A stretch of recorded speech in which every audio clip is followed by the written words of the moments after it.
had to be a guardian angel. I could hear Dee crying in the house, and she said, "Help me." And I went down like this and held the door up against me like this until the tornado passed. Pretty much we've lost everything, but you know, it's still going to be the next day tomorrow. So deal with it as I do. We're going to, you know, just think positive and go into the future and not look back. 5 years ago, on May 22nd, 2011, this town about 3 hours south of Kansas City was hit by a massive EF5 tornado, and the images from that day are nothing short of cataclysmic. The twister with 200-mile-per-hour winds literally cleaved this town in half, plowing a scar of devastation through the heart of this city west to east, stretching 6 miles long and no less than 3/4 of a mile wide. It would go down in history as the 7th most deadly tornado in recorded history. 161 people dead, 1,000 injured, some 7,500 homes and businesses splintered into heaps of debris. Cars, trucks, helicopters were tossed, crushed like aluminum cans. So the question is, what does Joplin, Missouri look like today? I was in Joplin that night, and today Monty and I are back to give you a quick tour of Joplin as it is today. And honestly, there is no more fitting place to start than right here at Cunningham Park, 26th Street and Maiden Lane, because to the viewing world, this was ground zero. This is where the media gathered and where one could see the enormity of the disaster, stretching literally across the horizon as far as the eye could see. Today, ground zero has been turned into hallowed ground. It's still a park with jungle gyms, tennis court, a pool, but it's also a place of memorials. 161 trees have been planted here to honor the dead. A circular sculpture, like a wristband, honors volunteers. Storm debris creates a mosaic, and the metal outlines of houses represent lost homes.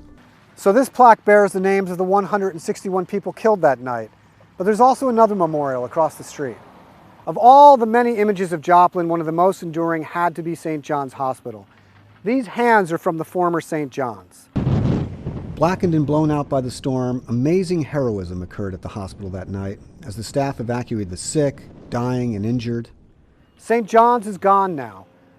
The gazebo above me sits on a hill that was created in part from the debris of the old St. John's, and GPS was used to place the gazebo directly above where St. John's former chapel once stood. All around, a serene park with a walking trail and pond is now under construction from the 16 acres donated to the city.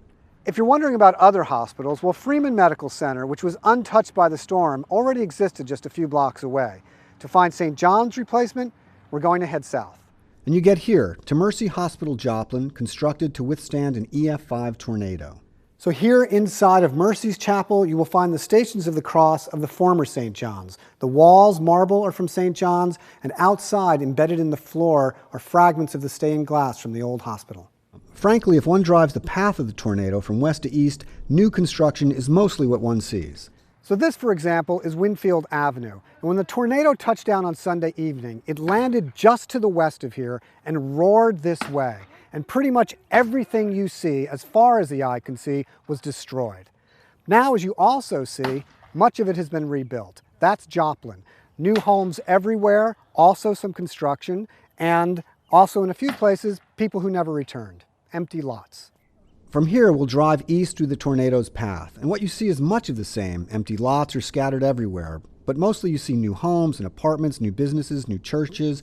About 90% of new buildings now have either indoor or outdoor tornado shelters. Come to Joplin now, it's honestly hard to tell that it was ever hit by a storm. This, at 21st in Indiana, is the new Joplin High School. The old one had been completely obliterated. Opened in 2014, this one is so state-of-the-art that some Joplinites actually complain that it's perhaps too lavish. On Joplin's east side is Range Line Road, a major commercial area of box stores like Home Depot and Walmart, restaurants, car dealerships that was demolished 5 years ago. Many people died here. Now it's back. One thing you won't find much of along the tornado's path is mature trees. Some 18,000 were killed during the storm, and those that survived, the few that do, struggle for life. These gnarled figures, stripped of their bark and limbs, became emblematic. What's gone has been replaced by saplings. And if there's one common complaint in town, it's that there's so little shade along the storm's path, the town is like a frying pan. But now, let's go to one last place to show you something that is blossoming. Public art. At 15th and Main Street, you'll see this mural. It is one of at least 20 pieces that have cropped up in Joplin since the storm, and this one is very special. On the far right, you have Joplin before the storm. In the middle, Joplin in the midst of the storm. And to the far edge, a phoenix rising from the ashes, a fitting symbol of rebirth. And so it is in Joplin.